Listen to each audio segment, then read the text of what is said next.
Hello, everybody. Karen Swain here, standing in for Sheila Seppi for Cosmic Conversations on the Galactic Alliance on the Conscious Awakening Network. And if you haven't signed up to the email to receive notifications of Cosmic Conversations, they happen twice a week on the Conscious Awakening Network with fabulous guest speakers, New World teachers, I call them, from all over the world. Do so. And also I run a group and I do it once a month. Sheila does it twice a week. I do it once a month, the same thing, called the Inner Sanctum. And you can also sign up to that on my website, karenswain.com. And I have a podcast show, which is also on the Conscious Awakening Network, called ATP Media, Accentuating the Positive, Awakening and Expanding Consciousness. But tonight we have the wonderful Alan Pratt back with us on Cosmic Conversations. Let me bring up Alan. Welcome. Welcome, Alan. Thank you, Karen. Lovely to be with you and everybody. Blessings, blessings. Alan's been on before, but we had some tech issues last time where the sound wasn't so good or the internet was really scratchy. So we're going to go over a bit of what Alan, because he has he's got so much to say. We could spend hours talking to Alan, but he's got a fascinating story, which we'll go over again tonight. So tonight's heading was light language and energy transmission. So I think you're going to do a bit of a light language and energy transmission a bit later after you share some of your wisdom, right? Let me tell you a little bit about Alan. Alan is a psychic and life coach of all kinds of business, an artist, light worker, university student, and more. Alan's abilities have been used to locate terrorists and avert terrorist attacks under undercover drug cartels and to investigate homicides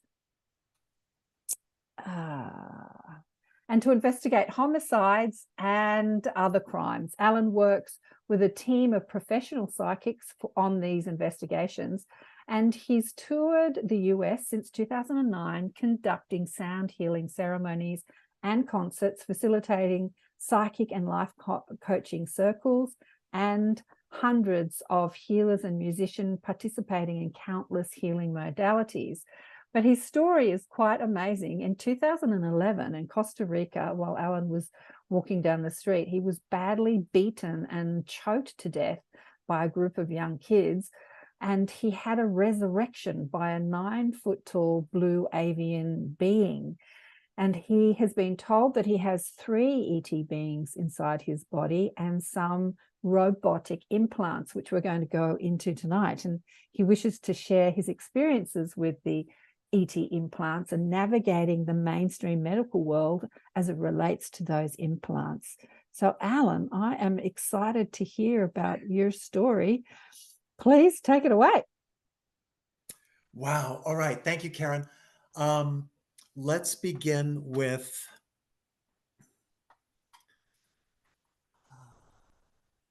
the terrorist. Well, yeah, let's start in Costa Rica. Yeah, what happened was I was investigating this drug cartel that exists. It's around the world, but where I was investigating this was in Costa Rica, and I had already been to this. It's a retreat center in the jungle. I'm not going to use names right now, but there's a retreat center in the jungle in Costa Rica. There's a lot of retreat centers, and this one's a cover for an international drug cartel. And I was coming back for a second time, so it was already a scary situation because I was pretty clear that they had an understanding that I was on to them. And so I had 3 days before I had to be out in the jungle, and I was in the capital of Costa Rica, San Jose, and I just wanted some cannabis. And I went to a heavy metal concert in a town square right outside my hotel. And I started talking to young people who were very friendly. And they just said, watch out for the cops because they're watching for this kind of activity. It's not legal here. And so people were very friendly. And I met 3 people in their 20s, 2 men and a woman. And I told them what I wanted. And they spoke enough English to say, absolutely, we can help you with this. And we got in a cab, and I thought we were only going, a few blocks. I thought we were going to walk. And then they said, no, we have to get a cab. And then we went to this neighborhood where there's nobody hanging. And I thought, what's going on here? And then we walked into a little, like a 1 square park, like a neighborhood park. And I thought that's where I started to feel like I was in danger. And I started running, and the girl had walked way ahead, and that also cued me. I thought the girl's separating herself from the two guys, and I felt that the two guys were going to jump me. So I started running, got out on the other end of the park, and then didn't know where to go. And they were just casually walking behind me, like, hey man, why are you running? And I said, you guys are, you're freaking me out. Where's your house? And they said, the cab just let us off on the wrong side of the park. And then suddenly one of the young men, I don't know how it happened, but he was right behind me, and his arm was around my neck just like this. And I'm not trained in self-defense. I didn't know it. And the other two were right on top of me, and they were just beating me to death with their fists and kicking me. And the three people choked and beat me to death in about maybe 90 seconds. And I knew when I was taking my last breath. Also, my forehead hit the pavement, and I was bleeding a lot from right here. And I knew when I took my last breath, when you're dying, this is it, it's over. And then my next memory is that I'm standing, and the three people are standing facing me, lined up next to each other, about 10 to 15 feet away. Their hands are by their sides. All three of them, their jaws are literally dropped wide open, and they're not coming anywhere near me. And I'm just dripping blood all the way down, because everything hit from my head to my ankles, knees, elbows, everything. And I'm just bleeding. And I checked for my wallet, and it was still there. And I turned around and I walked away, and I limped slowly because of what I had just been through. And they didn't follow me, which is key. They didn't take one step. I looked back and they weren't coming anywhere near me. And so I walked far enough away that a cab came up, and then saw that I was covered in blood, and sped away. The second cab that came along picked me up and gave me a ride and helped me clean myself up and get back to my hotel. I went on into the jungle to this retreat center where I was investigating this drug cartel. And it took me about 24 hours before I actually got it clear in my head, in my thinking, that I actually had died. Because it didn't make any sense. And I didn't have any explanation for what had actually happened. All I thought was, they killed me, but I'm not dead. And so I went on into the jungle to this retreat center, and within 1 week, all the scabs fell off, and everything that was hurt in my body was not hurting. And I have no scars here, which is crazy. My skull had to be a little bit cracked from what happened. There's not even a scar, and there wasn't then.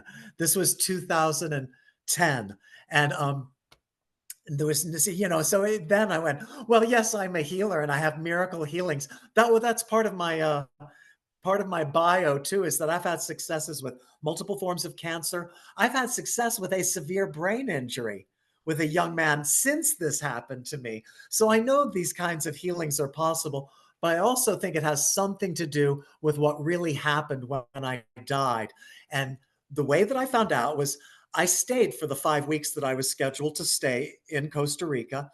And then I had a layover on the way back to New York. And the layover was in West Palm Beach. And I'm from West Palm Beach. And I know the psychics in West Palm Beach. And so I had a layover on my way from New York to Costa Rica. And then 5 weeks later, on my way back to New York, I had a layover in West Palm Beach. And the layovers each time were 4 hours. And I think this is like, we're on a galactic TV show here, this human experience. I think a lot of people feel like some of the experiences that we have are clearly scenes in the TV show. And I just feel like it was scripted for me to have these 4-hour layovers on the way to Costa Rica and on the way back. Because on the way down, I went to my best psychic. Her name is Anne. She's at a place called Mystic Treasures in Lake Worth, which is the edge of West Palm Beach. And she had worked with me when I was stopping these terrorist attacks in New York and Washington, D.C. And so after that, when I told her that so on my way down to Costa Rica, I stopped in to see Anne. And when I walked in, she said, "What are you doing?" Literally like she was suspicious. And I said, "Oh, I'm going back to this place in Costa Rica. It's a retreat center." And she said, "Alan, why do I get a Jim Jones feeling about this place?" And I said, I thought, oh, she's getting it. I said, well, it's not really just a retreat center. It's a cover for a drug cartel. And occasionally they kill people. And I think they're on to me. And she said, oh, Alan, I'm getting a no, a big no. You shouldn't go. And I said, listen, I said, Spirit is really guiding me to go back. And she said, Alan, Spirit guided Jesus to the cross. And so then, this is why I'm sharing this. This is what happened on the way down. Was Anne told me not to go, and literally less than 48 hours later, I was choked and beaten to death in the street. So then now I'm holding on to like what actually happened after I died for just a moment. So, but I want to say, Anne warned me on the way down not to go. Now I'm going to backtrack a few years here just for a moment and to say that the first time I went to Anne and sat down, she knew absolutely nothing about me. And the first thing that she said was, I have Norman, Bob, and Robert here. And my jaw dropped because I said, that's my grandfather, father, and brother, all on the same side of the family, all in spirit. And so what they or Spirit was doing was showing me how good she was right off the bat, because I've worked with 50 or 100 psychics over the years, and very few people can get names from the other side. And she got 3 like that right when I sat down. And so I was like, wow, this woman is amazing. Then she said, you are an avatar. You are here to teach the teachers, to teach the masses. Do you understand? And I said, okay, sure. But the thing that I'm pointing out here is that the first time I met Anne, she used the word avatar. Karen, she said, you are an avatar. Now, jumping forward to I've now been killed in Costa Rica in 2010, and I do my 5 weeks there, and I go back and I have my layover again, and I go right back to Anne. And when I walk into Mystic Treasures and I walk in, she's almost laughing, and she's like, Alan, I told you not to go. And I said, Anne, what happened? And she said, well, and this is how good she is. And this is rattled right out of her. She said, well, it was gang initiation. Kill a man with your bare hands. That's why there was no knife and no gun. And she said, then after you were dead, they were arguing over which one was going to pull your eyeballs out to bring back to the gang, because that's part of the initiation. And none of them wanted to pull your eyeballs out. And I'm just listening to this. And she said, that is when the 9-foot-tall blue avian appeared and walked up to them and said, back the F. And this is this nice lady in her crystal shop in Florida. And she used that word. She said, because this apparently is what the blue avian said. She said, then the blue avian said, back the F up, or I will eat your heads off your bodies. So now, Karen, I'm just listening to this. I'm like, my job. And she said, and she's just like this nice middle-aged lady. She said, so then the avatar resuscitated you and stood you up in front of them. Now, Karen, I did not give her any details. And she took it right to the point that I remember. I'm standing, they're facing me, and their jaws are dropped. And I don't know why, because I didn't meet the blue avian. So now it's, 5 weeks later, and I'm sitting here with Anne in Florida, and she says, the blue avian, it's you. It's another dimension of you. It's who you're going to become, but you're not ready. She said, She said, and then the blue avian backed into the shadows. And she said, it's always there, always there. And so at the time, I had never heard of blue avians. I did not have a definition for the word avatar. And what happened for the next couple of years is that in private sessions, but more in healing events on the West Coast of the United States, because that's where I was working, I had about 6 people see the blue avian standing near me in healing events or private sessions. And I would say, like, we, I don't see this. Why are you seeing this? And that's it. It's like this hologram. It's like a shadow figure when people see it. And I turned this into part of a storytelling. I for a few years ago, just a few times I did something called True Tales from the Spirit Path in New York, Fort Lauderdale, Austin, Texas, and Denver. And then I stopped doing it because I was freaking audiences out. It was small audiences like in yoga studios and healing centers, but my show was freaking people out, so I stopped telling it. But when I told this story in Midtown Manhattan, one of my clients came who was in the garment industry just a few blocks away. And she's over the age of 60, very sober, intelligent woman. And when I told this story, at one point she went, oh, oh, oh, like this. So, so afterwards, I said, hey, I said, what did you see? She said, Alan, it was like the blue genie rising above you in a cloud of smoke. And I said, okay, there's 15 people there for this little storytelling. How come nobody else in the room saw it? You did. She said, I don't know, but it was really clear, just floated up in the air right behind you. So this is, I think that's my whole story about being killed and resurrected um, in Costa Rica and the blue avian. I think those are all the details. Alan, when you were dead, do you have any memory of that when you like? Oh, thank you. That's a good, important question because many people do. I think it was only, I have asked Spirit how long I was dead many times to try to get a straight answer because I have no brain damage or anything like that. And Spirit said it was actually it was more than 2 minutes that I was dead. It was like between 2 and 3 minutes. Wow. I got to say, when these things happen, see, right now, there's still some kind of trauma that's in the body. I haven't had this happen telling this story. And this was 13 years ago. There's still something locked in the body energetically. But I'm great. And no, I don't have any memories. There's an important, very important part of this story to add. This started happening right afterwards. I started, when I was doing psychic readings for people, I started getting messages about them dying in this incarnation and being what Spirit calls Christed, or what I call being put back on the set.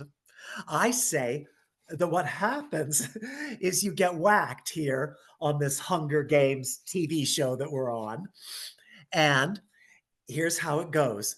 There's just like AGT or Dancing with the Stars or any of these other shows, X Factor, there's a big audience. And some of these shows they can vote. If you want to vote for this couple on Dancing with the Stars, I think the audience hits their buzzers like, don't know that character can't die. Put them back on the show. And there's a rewrite team. It's kind of like they're almost on the stage, like on the TV show. And they do this very quick, what I call a slap over. And they slap over a new scene, and the character didn't die. And the audience applauds like this out there in our cosmic audience. And so the character isn't fully aware, but sometimes they are somewhat aware that something happened. Something happened. And I have now had, I'm going to say it's well over 100, probably closer to 200 people that I have given these readings to. And it's an average of 4 Christings with each client. Now, I don't think that this is true of all human beings. I am being guided on my path to work with a particular set of humans. There are approximately 2.3 million humans that my spirit guides say they call creator gods. They say that every human being on this planet is a creator being from somewhere out there. And that every human being, no matter what their personality's like, how good they are, bad they are, dull, interesting, or whatever, has created at least a planet. And if you listen to the statistics that are estimated by people on shows on Gaia TV, and you've heard people estimate how many star systems and planets and galaxies and universes there are out there. It's way more than 8 billion. And so it's conceivable that every human being on this planet could be a creator being. And we're in some kind of reform school here. It's like, we need to be sized down, stop blowing up each other's planets and worlds, be put in this little fleshy pain body and go through this humbling human experience down here on this little dust ball, and so there's 8 billion creator beings here. And then 2.3 million of the humans, my guides say, are creator gods who have created everything from universes, multiverses, whole worlds. And I have worked with more than 90 people who appear to be creator gods of entire worlds, Karen. This is the scope of what I'm experiencing here. And these are paying clients. And here's why I think there's validity to this is when I give people ask normal questions about their careers, their children, medications and things. And I'm pretty darn, I get a lot of accurate answers. And so then this far out wacky stuff might have some validity and credibility to it too. So these 2.3 million have created they've created fashion and technology. It's kind of like Santa's helpers. And so, yeah, because kind of like people talk about the one source, the God source and all of that.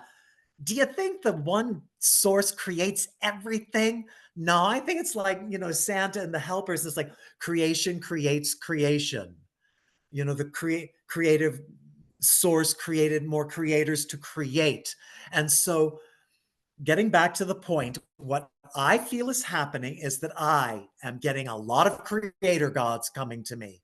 And on the earth plane, these creator gods incarnate in very important, well, either you may not be visible on the exterior, but they're walking certain spiritual paths, let's say, and they get whacked. It's a game show here. It's a chess game between light and dark. There is a dark side that does not want the light workers, let's say, to fulfill our missions. And so we get whacked on the set. And so where I got off on this sort of tangent about who I'm working with and this whole creator gods thing is because I was saying I am getting people who have died in this incarnation an average of 4 times in this lifetime. Now, here's what it looks like. What it looks like is OD'd in drug ODs. A lot of younger people that I work with who are young light workers are very open about the drug addictions that they've had. It appears to be the path of a lot of light workers to deal with things like addiction and things like that. So they're dying of drug overdoses, and I'll get the message and I'll tell them, and they'll go, "Oh, I knew I died that night. I knew I died of a drug." And then the next morning I was like, "Oh, I'm here." The most common one is totaled car accidents. This is so common. I have had people who have heard this conversation with me and then contacted me and say, "Hey, Alan, did I just get Christed? I just walked away from a car accident. People are shaking their heads. I don't have any injuries. How did this happen?" I told a client that her son had had this experience. And I thought, I'm going out on a limb.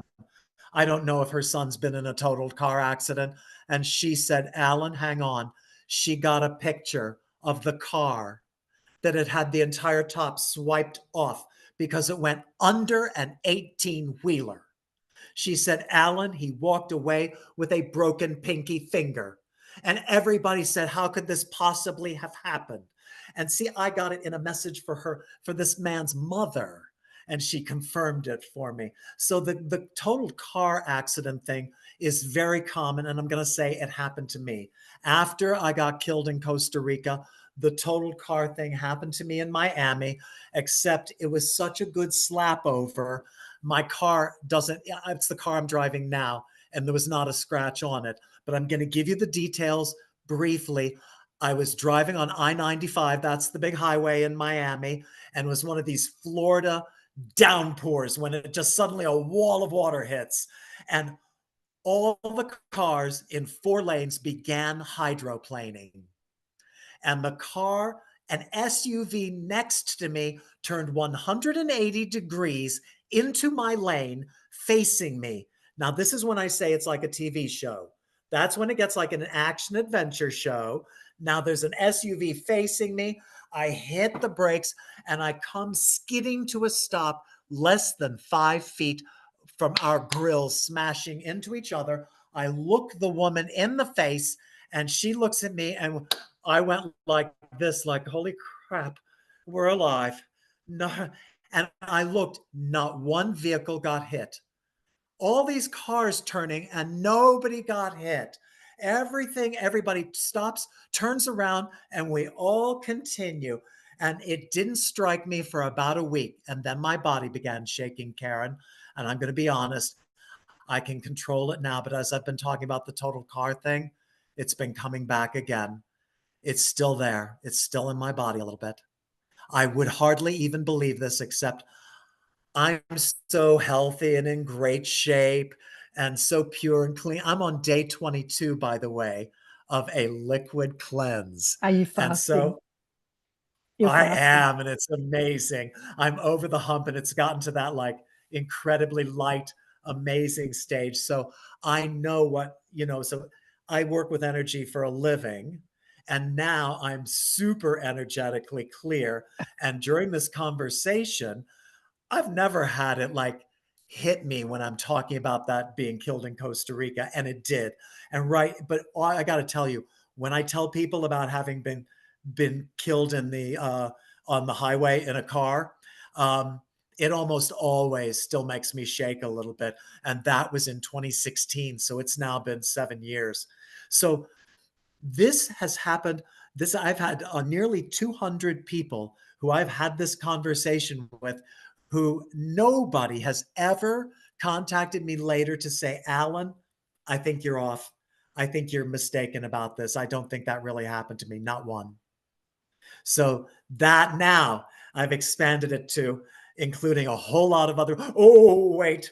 The capper, out of all of these 200 people, one person has a story like mine. And what's amazing is it was not a client, it was not somebody in this community. I was at a college reunion because I went to the School of Theater at Florida State University. And this was a theater reunion in New York.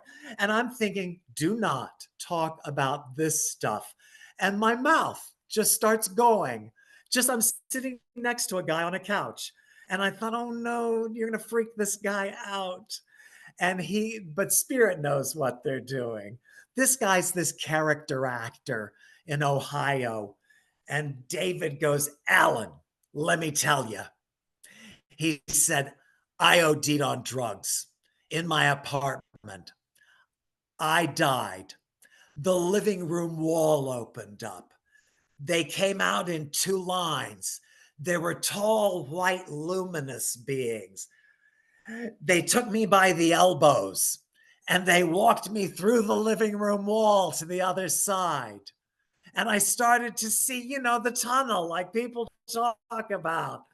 And then the next morning, I woke up on the couch and I was still here. He said, you know what? I did it again. And this time I OD'd on purpose because I really wanted out. I wanted out at that time. And it happened again, Alan. Living room wall opens. They come out in two lines, take me by the elbows, take me by to the other side. And then I woke up the next morning again. And I looked at my friend and I said, "So, David, my story's not freaking you." And he said, "No, honey, not at all." And so I have one. So, how interesting that it's a friend from the theater and not anybody out of these 200 other stories. No, but it's everything from people who drowned as kids in pools, drank the cleaning fluid in the kitchen, Russia, but always they have, and I sit there and I wait for them to get it. When I say they've been killed, I said, yeah, I think it might come to you, and I just sit and wait, Yeah. and they usually get one or two. So, all right, now I think I'm complete. Oh, incredible. Like, just incredible. Okay, so we're going to go from several amazing experiences to another. So in 2012, you were taken up into a craft and you received the Yes. implants. Tell us about Now, that. this I may as well include everything about Men in Black and all of that because it's all connected. So it's actually it's so all connected that I'm what happened when I was investigating the drug cartel in Costa Rica was I met a young man of Lebanese descent from Montreal, and he was a wonderful young man and a healer, and I invited him to tour with me in California, and he did. But he was flipping back and forth between the light and the dark, and we parted ways at the Temple of the Way of Light in Peru, which is an excellent ayahuasca retreat center. And that was the last time I saw him, and that was in the summer of 2010. And then I was in a John of event at the Omega Institute, just a little bit north of New York City. And if you all don't know who John of God is, John of God was the most famous healer in the world. And then he got nailed. Thank gosh, 300 women stepped forward to nail him the same way as Harvey Weinstein in the movie industry and all the other monsters who take their gifts and their powers and abuse them.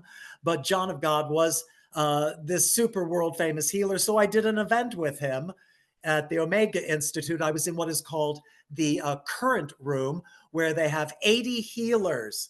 Before you get to John of God, there's 4 rows of healers sitting there, and you shuffle really slowly.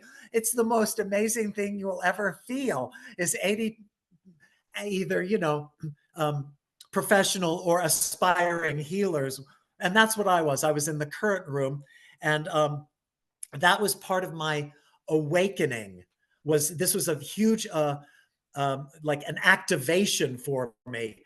And I must say, the moment John of God walked into a tent of 1,500 people, my spirit guide said, "He's a womanizer." The moment I saw him, and that was 2010. And the John of God thing didn't come out on Netflix till many years later, 2018, 19, something like whenever the legal battles and all of that. So I got the truth. So that was the first chunk. And then Alan Steinfeld was there. Alan Steinfeld, and Alan Steinfeld saw me and he said, "Alan, you have to come to my Crystal Skulls event in New York next week." And I was like, "Oh," and it was on 10/10/10, October 10th, 2010. And this was the largest gathering of the most famous crystal skulls in the world ever. All the big ones from around the world, and then like 500 people bringing all their crystal skulls. So this was the second part. And I want you to see how Spirit set me up for all of this. First, the John of God, then the Crystal Skulls event, and then I went back to California and I went to this hot springs that right now my spirit guides are saying, do not use the name yet because this is part of the story and it's part of an investigation of the drug cartel. I went to this hot springs this is what this drug cartel does. They use retreat centers, hot springs, sacred spaces to cover their business. And so I went and I got in, and this is, Spirit tells me this particular hot springs is literally the water spoken of in scriptures. And I'm just going to leave it at that for now. It's a little bit of a Garden of Eden thing going on here. And so I went and got in the water. And that's when I started seeing the images of a terrorist cell camp in Montreal and my friend from Costa Rica who had toured California with me that I had parted ways with in Peru, that it was his family and they were running a terrorist cell camp. And this breaks my heart because I thought this young man was like a brother to me. And I don't think he was involved with this, but his family was. And I think this is how the cosmos set all this up for me to discover this entire situation. I started seeing that there was going to be an, another 911 in New York, and it was going to be on December 7th of 2010. So it was going to be on Pearl Harbor Day. And I was in New York on 911. I lived in Chelsea. I lived 2 miles up the street. And I was what I would call a civilian first responder to 911. I was down there at ground zero in less than 48 hours. And I saw that the hundreds or thousands of people that were trying to respond. Hang on.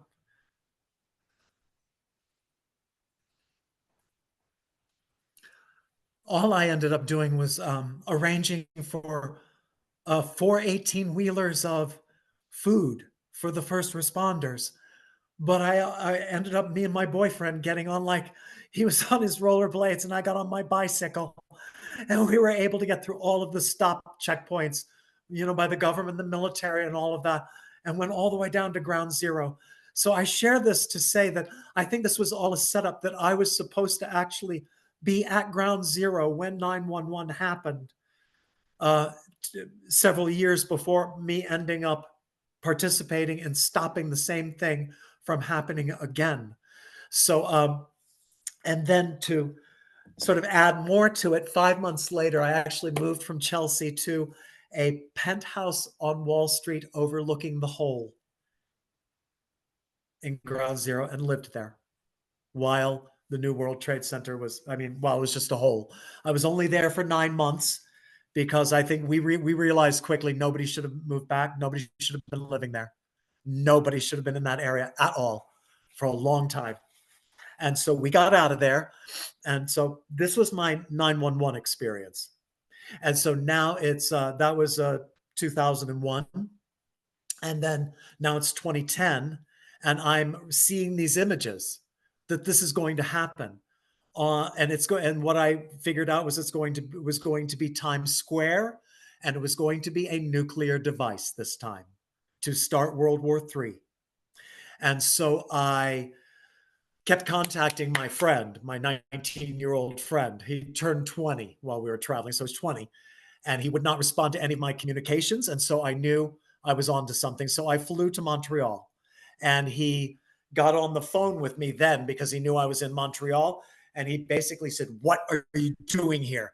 And I thought, "You're a different person. You're not even the same person that traveled with me as a healer. You are a totally different person." And he actually is 2 in 1. My young friend is absolutely, and he had flipped completely. And I thought, and so he slipped in the conversation. He said, "Why do you want to get my whole family in trouble?" And I thought, "I got you." And so I went to the Royal Canadian Mounted Police, and they actually met with me and listened to my entire story. And then my spirit guide said, "This is not good enough. Going to Canadian authorities is not going to do it. You have to go to New York."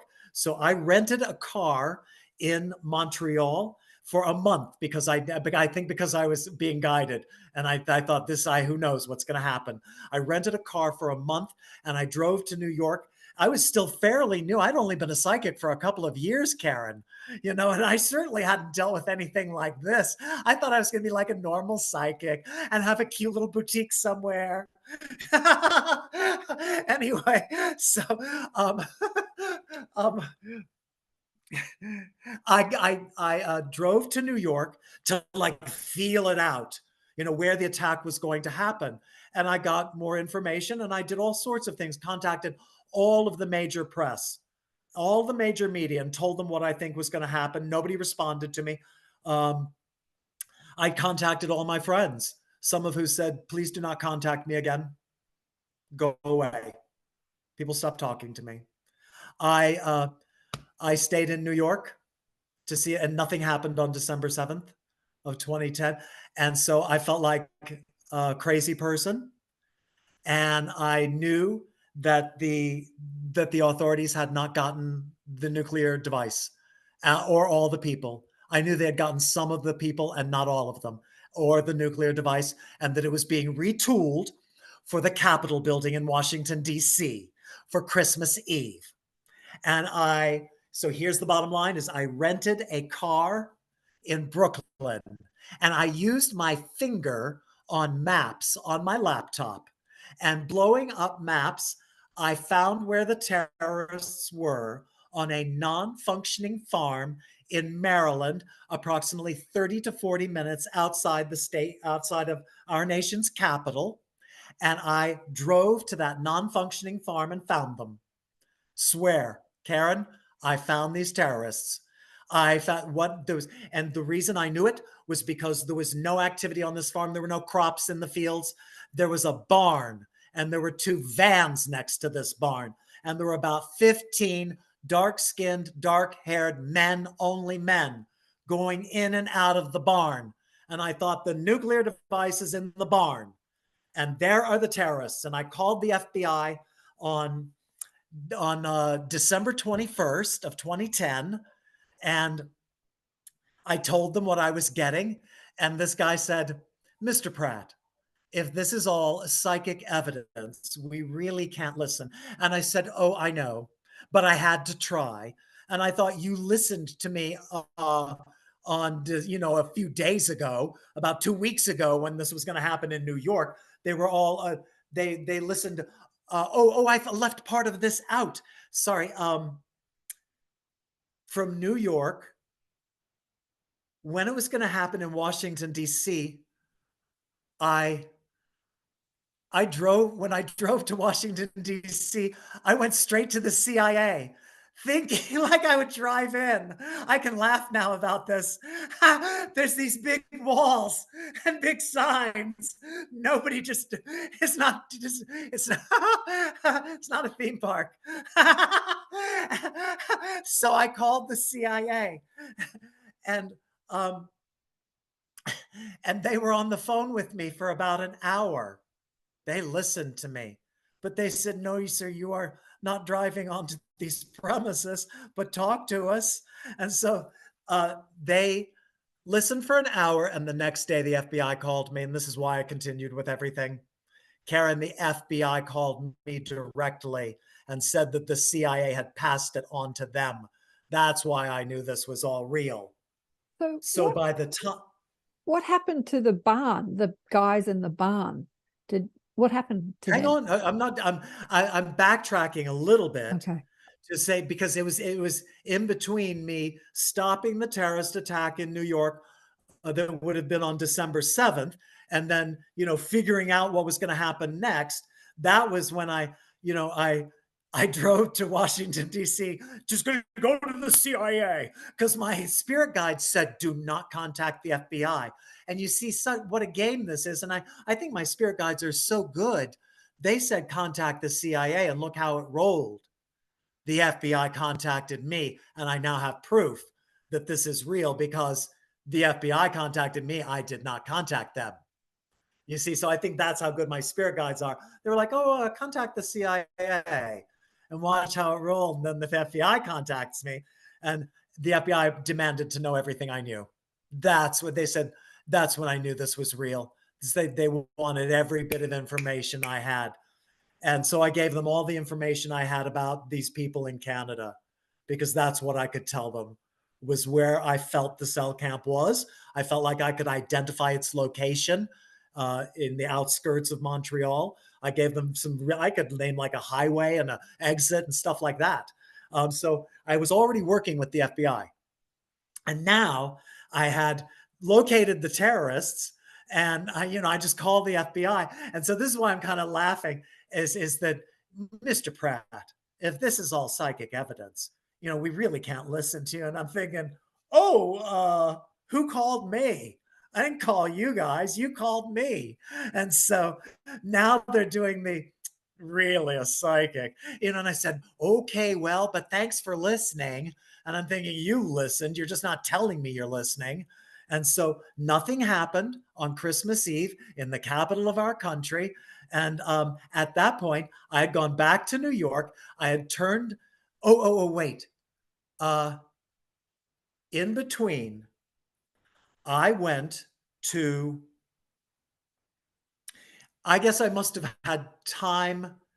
It must have been maybe I don't know how many days it was before Christmas Eve when I found the terrorists and turned them into the FBI. Oh, it was December 21st. I'm just trying to get this straight in my mind. Somehow on this journey, at some point, I drove all the way to uh,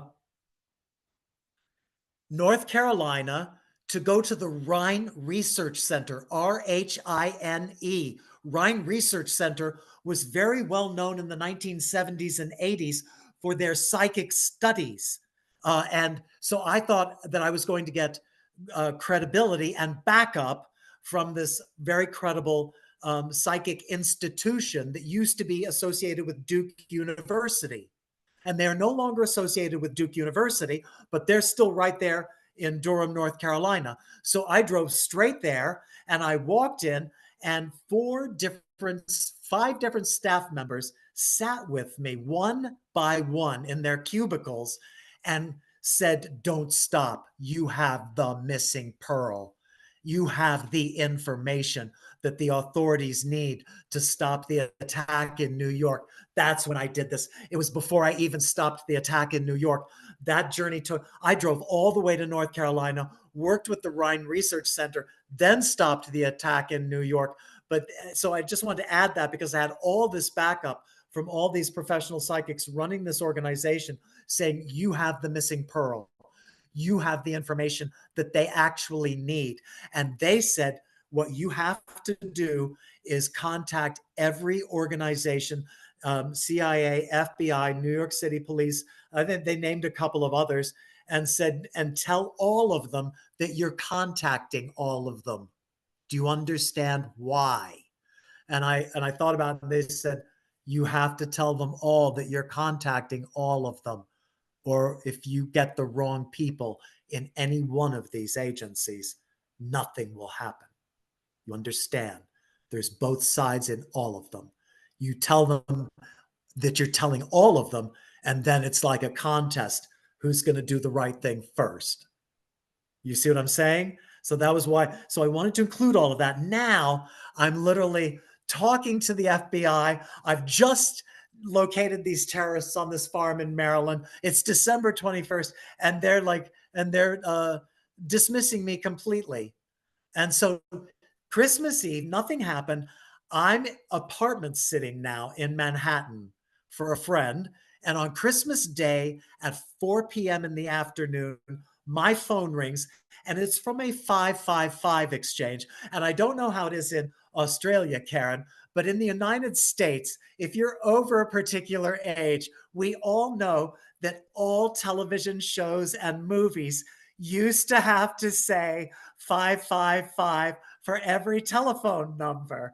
So when I looked at my phone and saw that it was a 555, like my eyes popped and I thought, oh, it's them.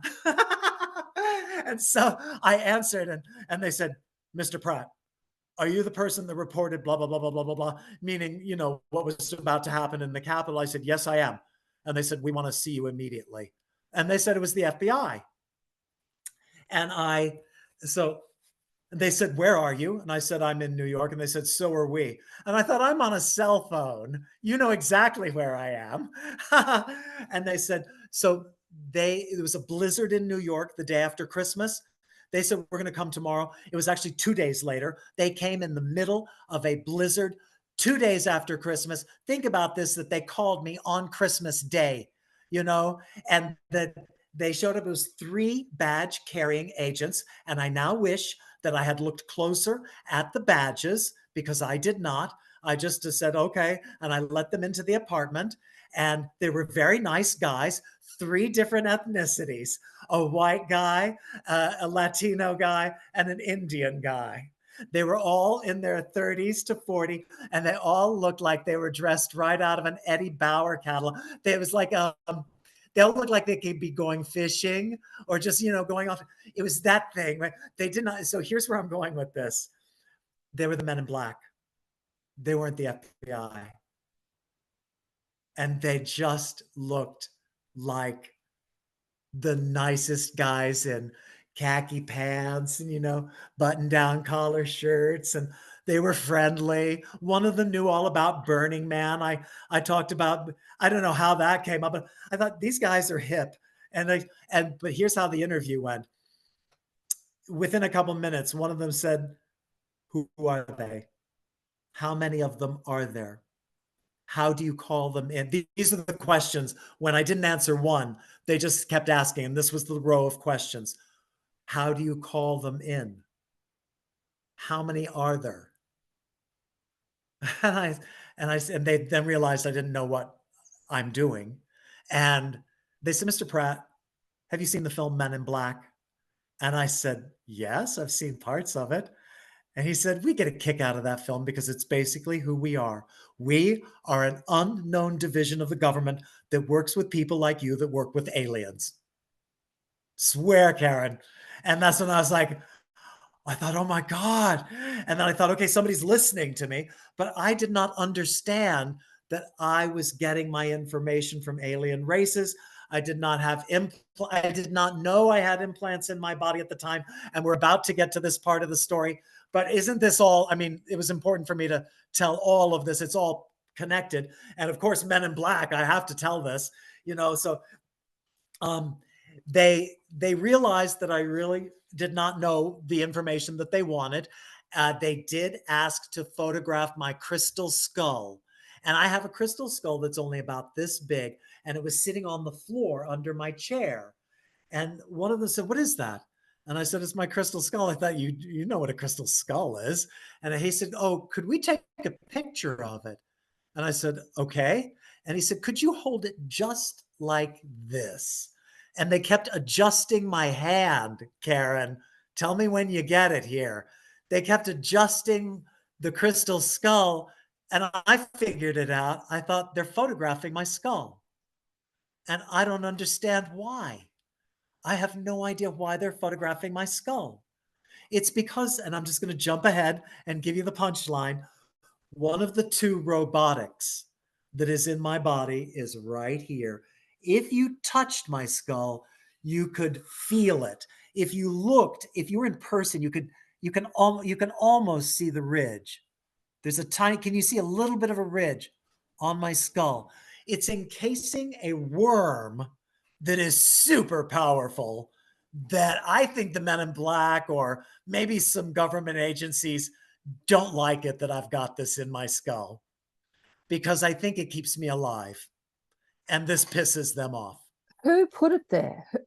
Who put the implant? Well, the Pleiadians and Arcturians are who put in the implants in 2012, which is what I'm going to get to.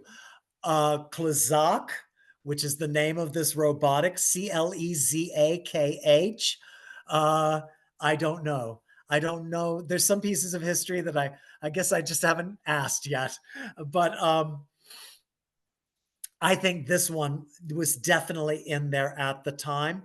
They were aware of it, and that's why they were photographing my skull. So after that, they were done with me. And one of them, as they were leaving, they were standing up, and I said, I feel like you're not going to tell me the results of the information that I gave you, and they said, no. Like, haha, like, what are you kidding? I'm not telling you anything. And as the last one turned to me and said, Mr. Pratt, do you know the phrase, don't call us, we'll call you? And I said, yes. He said, don't call us. and walked out the door. Karen, what? I'd be like, ooh, don't call us. Okay, 5 out of the following 6 or 7 years, I gotta say, I kept getting information that the same group, same nuclear device, never gotten. And I went back to the FBI over and over. And my spirit guide said, do not worry about how they respond or don't respond. You keep doing what we're telling you. You just keep doing what we're telling you. Because I kept getting the information. Once it was London, once it was Los Angeles. See, this is like right now. Why am I feeling emotional as I say this? I think it's on energetically, there's some kind of truth to what I've experienced. I will say that one of these times I walked into an FBI office in California, and what they asked me was to handwrite my story, what the information I wanted to give them. And I said, could I meet with an agent? Do you want to put me on camera? You want to record me? And they said, no, we'd like you to handwrite. I've never figured that one out quite, except while I sat in the lobby of the FBI office, it was like being in a doctor's office where there's a glass window and there's a receptionist. 3, I watched agents or upper level employees come into that little space and pretend that they were meeting with the receptionist and look through the window at me and checking me out. And I thought, I mean, like every couple of minutes. And I'm just like handwriting my little thing, about the terrorist attack that's going to happen. And I'm watching them case me, check this guy out. So I did that, but they've never spoken to me since. So that's my whole story with any and all interactions with government agencies over all of this. And the men in black, interesting that they didn't want to hear from me again and that they never contacted me again, because clearly I was on to it. So now, Alan, so we've now, we've we've been going for an hour, so we're running out of are we? time. Yeah, Oh it's my been goodness. absolutely fascinating, but I think we'd like to get in a few more things because we'd like to do some Q&A and also maybe the light language energy transmission. But I will say, what do the implants actually do? So one's here, where are the other two? okay. I'm going to say, if you, I want to say that right here, I want you to see how large this bulge is. And this is not my genitals are so not what you're looking at right now. Oh my And God. I've told you I'm on the 22nd day of a cleanse. I want you to see how little body fat I now have. This is the size of a small papaya or a very large avocado. That is the largest of the implants. And that can go down to the size of a small green pea in about 2 minutes. It is absolutely stunning. And it does it all by itself. What creature on this earth can go from this big to like 1,000 times larger in the space of a couple of minutes? Rather stunning. So what happened was I got off the grid after all this stuff with all the government agencies. It leads right into this. And I'm going to give you the fast version of it now, is that I got off the grid because my colleagues told me to. They said, your life is in danger. Any number of agencies want you dead. And so I disappeared into the woods of Oregon and hid out for 4 months. And then Spirit said, go to San Diego. I went to San Diego. They guided me out into the fields. That's when I was taken up. One night there were 30 ships in the sky easily. And they were making geometric patterns. And that's all I remember. And I was out there for 4 hours that night. And there was the other night I was out for 8 hours. And this time there was only one light that I kept seeing bouncing around so low that it was just incredible. I thought it's so low, it's like over the trees over yonder. And then it was right over me. And when I say right over me, I mean right out of all of the classic UFO sightings, which, by the way, my father, Bob Pratt, was a famous UFO researcher, and he wrote about this. And in that moment, my brain went, "Oh my God, it's just like my father's books." Was that I looked up, and like 1,000 feet above me was a dark ship that was round with it was a triangle with rounded corners, like a cross between a circle and a triangle. And I remember that in descriptions. And it had a circle of lights under it rotating, and it was red, amber, and green. And I thought, I've heard my father. I used to be bored 40 years ago because my father would document hundreds of the same story. And he would tell these stories over and over about the red and green and yellow lights. And so when I saw this right above me, I was like, oh, it's happening. And so it was like 1,000 feet. And the other thing is the hum. Nothing like an airplane or a spaceship or anything we know of in our mainstream culture. But it was that hum. And I thought, take me up. And that's the last memory I have, of course. And then my thought was, whoa, I've been out here for 8 hours and you didn't do anything. I'm just going to go to sleep now. And then, like a few months later, a little bump showed up on the fourth toe on my right foot. And I thought it was a bone growing out of my toe. It was hard as a bone and did not move at all. And it didn't hurt either, which was the strangest thing. And then, like a month later, it disappeared. I mean, overnight disappeared. And then, like a month or two later, I started noticing a slight sensation in my pelvis. And then spirit, because they do this with my body, they took my hand, they pointed to my toe, traced it up my leg to my scrotum and pelvis and said, there you go. And I was like, oh, and that's when I started realizing that there was a something there. And then it started growing, and then it started moving, and then it started making sound, and then it started changing shape. And I mean, it would get hard, it gets corners, and then it makes some wild little sounds. And so then I started realizing this is an alien creature. And the way that I really pieced this together is that a few months after I was taken up those 2 nights outside San Diego, my spirit guide said, you are now safe. You can go out in public again. You do not have to be off the grid. And I did not understand why. And I think what happened is that the addition of these 2 down here, I've only been talking about one, the really large one. There's a much smaller one, only the size of a chicken egg, right next to it. And that one moves all the way up to my heart area and circulates around my torso. I felt it. I felt it moving all around. And sometimes when it gets in the middle of my belly, it gets larger than a chicken egg. And so I have asked my spirit guides, and I work with other psychics. As you said earlier, when I do criminal investigations, I work with other psychics. So I ask them about, like, where do these guys come from? Are they good guys? What's happened? How did they get in me? And it looks like these guys were implanted in me those 2 nights. And what my understanding is that there is a big hole at the North Pole, and that the light ships go in and out of it to Middle Earth, and that the Pleiadians have a whole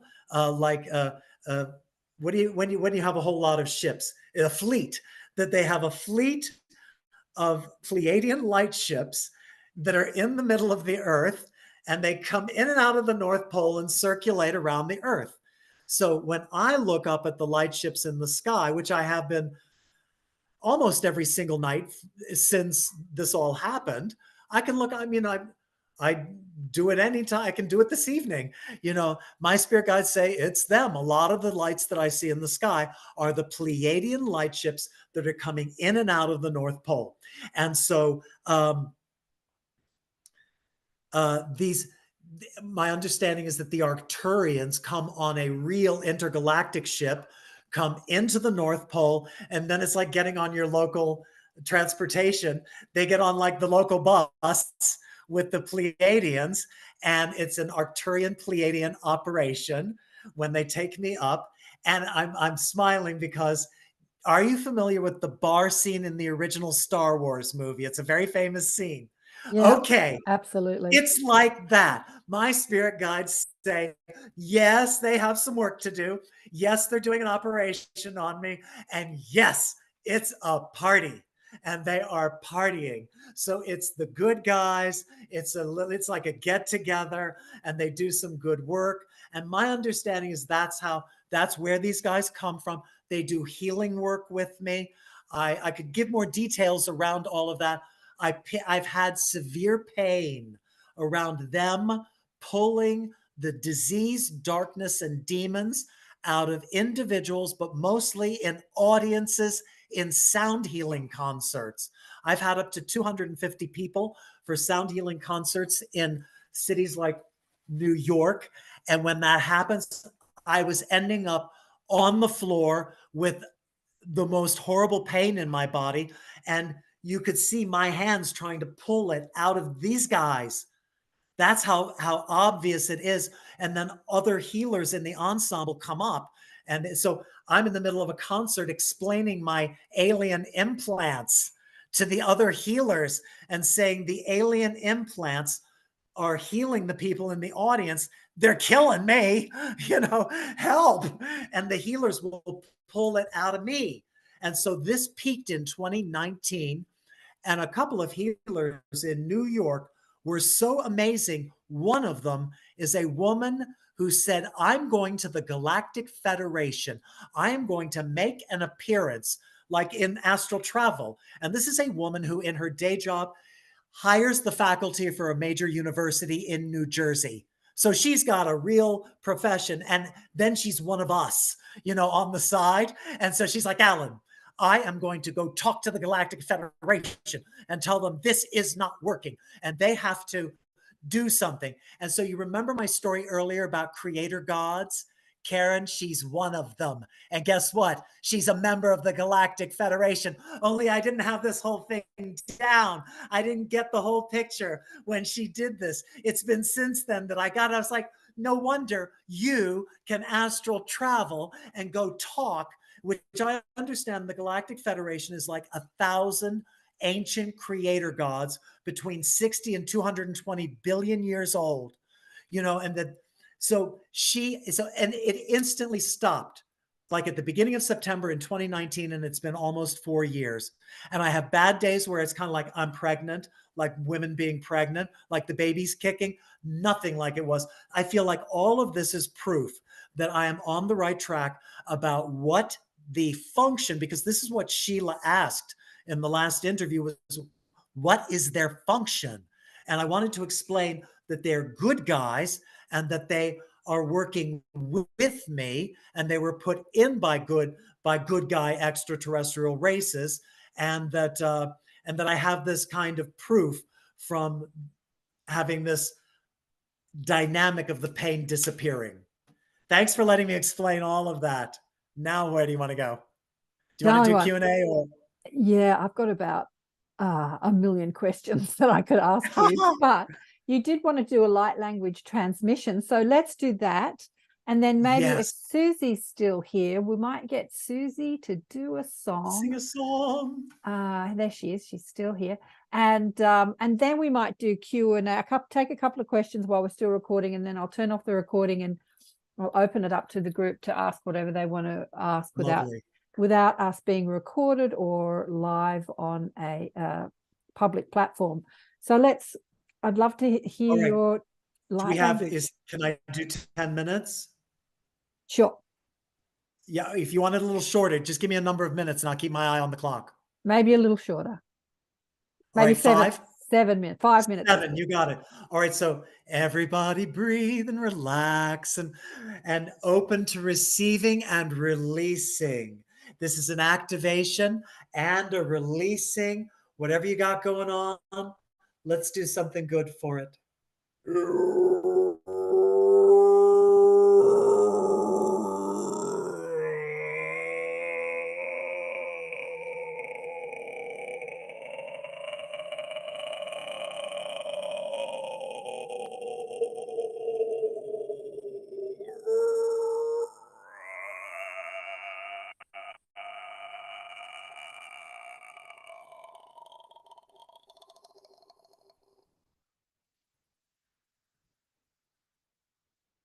Breathing, simply breathing. Relax the jaw.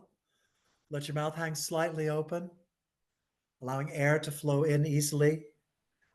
Let your belly expand and then sigh it out. If you feel stuff coming up, bust it out. Brimia!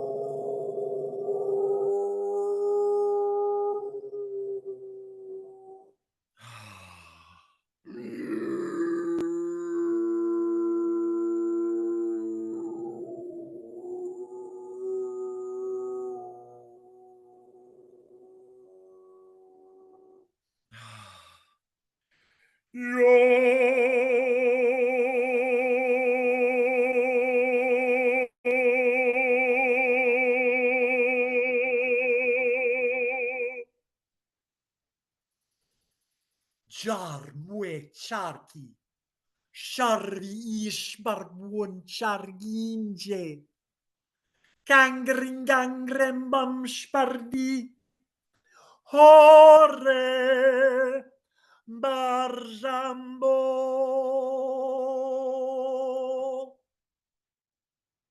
Closing your eyes, feeling is healing, willing to feel. Yahweh,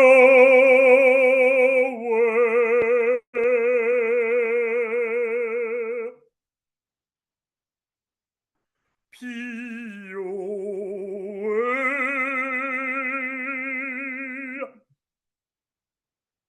Releasing from the heart chakra. Let heaviness out of the chest. Breathing through an open mouth.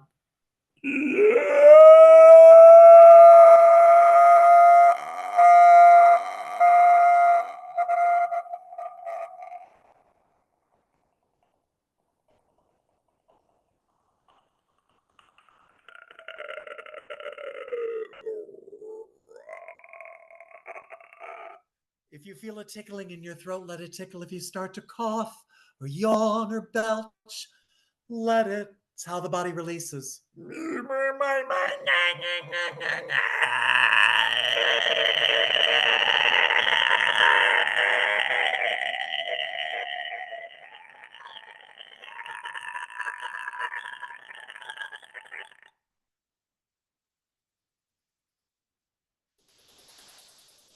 Shurva. Ra'arne. Kraye.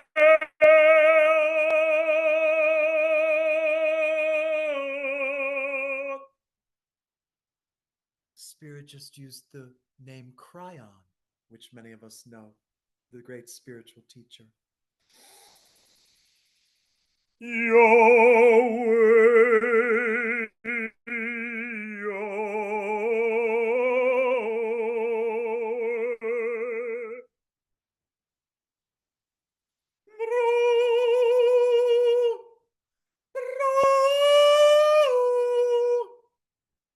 If the sounds become discordant, maybe it's to shake something up. Let something be shaken up within. Let something old come up and let it go. Let it fly, let it flow. Let it fly, let it float. Up, up, up, and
Spirit says, breathe one more time, breathing. 1 more minute.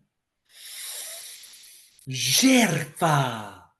Umbaria cargera.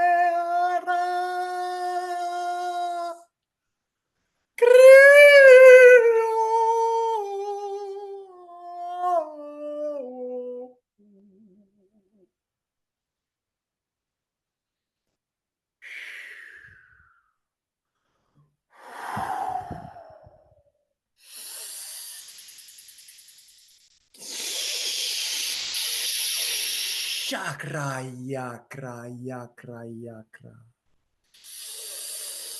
Blessings to you.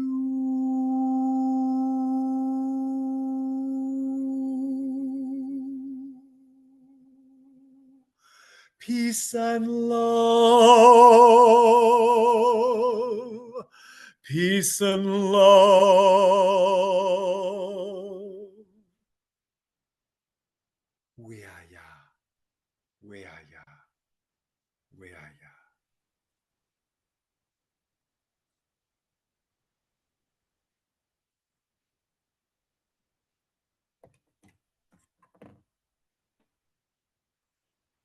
Okay. That's a taste of what I do. Blessings. Whoa. That was out of this world. I feel you all. I feel it when I do this. I feel you. Thank you. Yeah, that was wild, Alan. Absolutely wild. Wild, wild, wild. Well, I'm going to do it a bit differently tonight. Before we go into the questions, I'm going to bring up the beautiful Susie, who is going to serenade us as we all just integrate what has just happened, because I think there's going to be some integration there with what you've just transmitted. And yeah, get our thoughts together. So stay online with us, Alan, and we'll get back to you. And Susie, what are you going to sing for us tonight? Well, because Alan is so colorful, I'm going to sing True Colors. It was written by Billy Steinberg and Tom Kelly. Okay? Hope my internet holds out. You with the sad eyes, don't be discouraged, oh, I realize it's hard to take courage in a world full of people. We can lose sight of it. All the darkness around us makes us feel so small. Show me a smile then. Don't be unhappy. Can't remember when I last saw you laughing. If this world makes you crazy, you've taken all you can bear. Call me up, 'cause you know I'll be there. And I see your true colors shining through. I see your true colors. That's why I love you. Don't be afraid to let them show your true colors. True colors are so beautiful. I see your true colors shining through. I see your true colors, and that's why I love you. Don't be afraid to let them show your true colors. True colors are so beautiful, like a rainbow. Oh, like a rainbow. Oh, like a rainbow.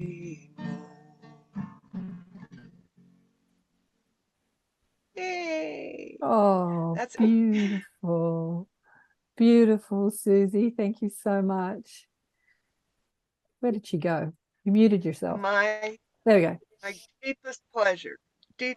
pleasure. I just want to say to people that are listening to the recording that beautiful background is Sperry Andrews' art in your background there, an amazing consciousness teacher. And that's his art that Susie has in the background. Darling, thank you so much. Thanks, Caroline. Love you all so much. Love Alan. Thank you, Karen, for leading us tonight. This was beautiful. Love you too, Susie. Spectacular. Let's bring Alan back. And I think that is it Charlene? You've got your hand up. Honeyone, do you want to come on camera on the recording, or do you want to stay behind the scenes to ask a question to Alan? You need to unmute. I'm on camera, yes. You want to come on? Yes, thank you. You want to come on Spotlight? Let me say, can I spotlight you? Oh, okay. Because I thought I could see myself on camera. Thank you. When it felt like someone was touching me around here like this. That was a fly, but I don't have any flies. But during the session, it was like someone was touching me right here, like around here, in my top of my head. I feel amazing. Thank you. Beautiful, Charlene. Spirit says it was your grandmother. It was your grandmother. Was your grandmother on your father's side particularly close to you? Oh. Well, one of your grandmothers, they immediately showed me your grandmother standing behind you. Immediately. I think we lost her, Honeyone. I think her internet gave out. Well, that's lovely. I love it when people feel what we're doing, especially only in a few minutes. And that's this kind of work. Distance means nothing. I work with people around the world, and sometimes no contact, voice, nothing. And we just agree on the time. And they can have like a full-on exorcism. I'm an exorcist is part of the work that I do. People purge. So this work, mudras, M-U-D-R-A, and everybody can do this. Everybody can be healers and psychics. I'm always saying that. Anything I can do, you can do. You know, you saw my hands, so you bet you do this too. Your hands do all this. I do this. Geometry. Which I asked Darryl Ankle about that, because Darryl Ankle that channels Bashar, he puts that mudra on his solar plexus.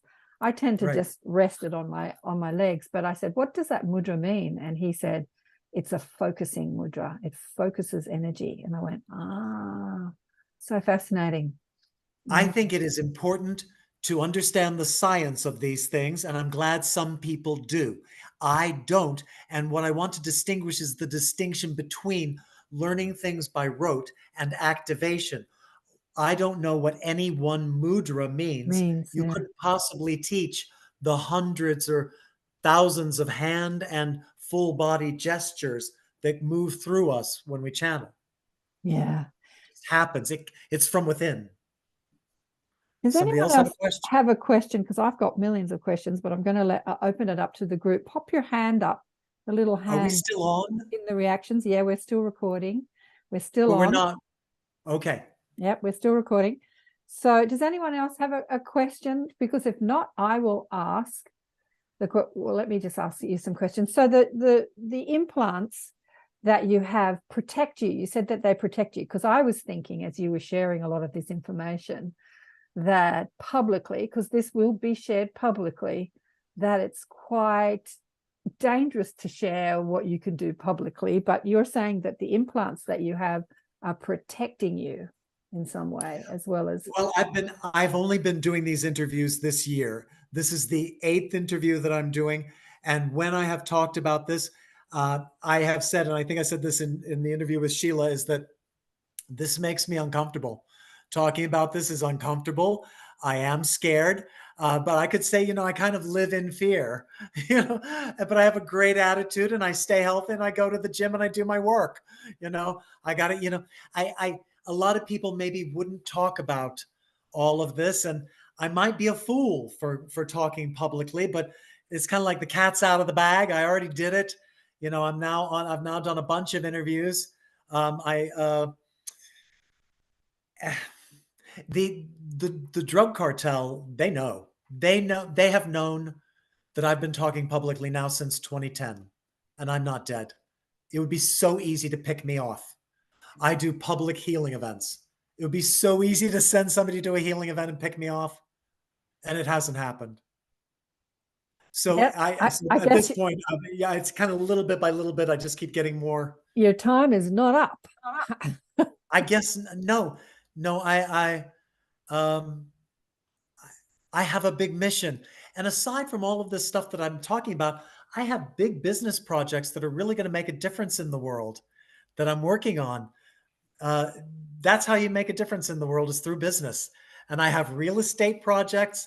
I have a half a dozen reality docuseries projects that I'm pitching, one of which you've seen. It's called Hybrid Human or Avatar Human, since hybrid human is a phrase that we are now using. Uh, and it has a slightly different definition. I'm not kind of that hybrid human, but I'm pitching all these projects. I have, I've got business to make the world a better place. So I ain't done. You ain't done. I ain't done. I ain't going nowhere. You AIDS didn't kill me. I got to say, I had AIDS in my 20s. My partner died and I didn't. He was 33. He died. Everybody was dying. A lot of my friends died. I did not. I looked up at the sky and went, no. That was my form of prayer. That's how enlightened I was at 26. I was like, I'm not leaving. I have something to do. I don't know what it is, but I ain't going. And magically and literally in about a decade ago, a psychic leading a circle, she came up to me afterwards. She said, when I looked at you, I saw AIDS stamped across your body in big capital letters. And spirit said, no, we took it off him. We removed it. And that was like 30 years later. So, if I've had that kind of miracle healing, yeah, Don, you're hard to kill. You're hard to kill. Well, one of my favorite spiritual teachers left his body the other day, a couple of days ago. He knew he was transitioning. He had at least 7 near-death experiences. He was hard to kill too. But his time in this realm was over. In his first near-death experience, the beings of light said to him, you're done. You don't need to go back to Earth anymore. And he said, will I be more benefit as a spirit guide or in the body? And they said, resoundingly in the body, you can help this realm, being physical. But he left. But what is interesting about it is that, God, he had so many heart attacks and he got leukemia. And he was on his running bike when he had another heart attack, trying to stay healthy. He turned 70 and he's laughing. When I chat to him in spirit, he's laughing and he said, isn't it funny that I'm on this exercise machine trying to stay healthy, trying to stay alive, and they take me out. Bang. Okay, your time's up. Your time's up. Gotta go. Your time is up. Your time is up. Now, I told you I'm on the 22nd day of a cleanse. You drink so much fluid when you're on a cleanse. Guess where I'm running to? And I'll be right back in like 60 seconds. I've got to pee. He's got to pee. Well, I might. We might wait for him to come back. Has anyone else got a question or want to share their experiences about what happened during the transmission? What about you, Susie? What did you feel during that transmission? I just was so open. It was really, I just felt so much, I was so open. I was amazed at how much I opened and received. Loved it. Loved it. Yeah. Yeah, it was pretty wild. It's like no other light language transmission I've ever experienced. And I've been listening to people sing light language for over 20 years. And I've never experienced something like that. That was just amazing. Yeah. Kathy says, yeah, me too. Kathy just said, me too. Yeah. Yeah. Quite yeah, amazing. it was definitely. Alan is very cool. We wrote back and forth after he was on Sheila's show last time, and he's like this in his letters. And he is this crazy and this wild and this on the money. all the time. I don't know how he keeps up the energy, but he does. Yeah, Yeah. Lana says he'd like to let Alan speak freely without directing him with questions. Well, our time is up. We've actually finished the time that we've allocated for the show tonight. I'm next. So I'm going to say thank you, Alan, for sharing with us tonight. We're going to finish the recording for the show tonight, and just tell people where they can contact you. You've got a couple of websites. You've got a sound healing website as My alanpratt.net is my main website. My name, ALANPRATT.net. And then on Facebook, I am often the first Alan Pratt that pops up. It's my name. That's my only social media. I'm on Instagram, but Facebook is an easy way to find me. My email address is alanprattnet@gmail. ALANPRATTNET@gmail.com. And you've I got a do have YouTube. another website, sacredsing.org. If you want to take a look, because that's happening. I said I have important business projects. Oh my gosh, I didn't even mention that. Oh my gosh, I've got to say this. From the weekend that I did in Colorado, the Snippy weekend, the alien horse mutilation thing. They own a company that produces major events, and we're going to, in 27, we think we're going to have Sacred Sing concerts in university stadiums and televised. Beautiful. Wow. Wow. So if you want to take a look at that vision, it's sacredsing.org. Sacredsing.org. And you've got a YouTube channel as well. You've got some YouTube links. Yeah, here. look up Alan Pratt Healing and you'll find me. Darling one, thank you so much for sharing with us tonight. It was just fascinating.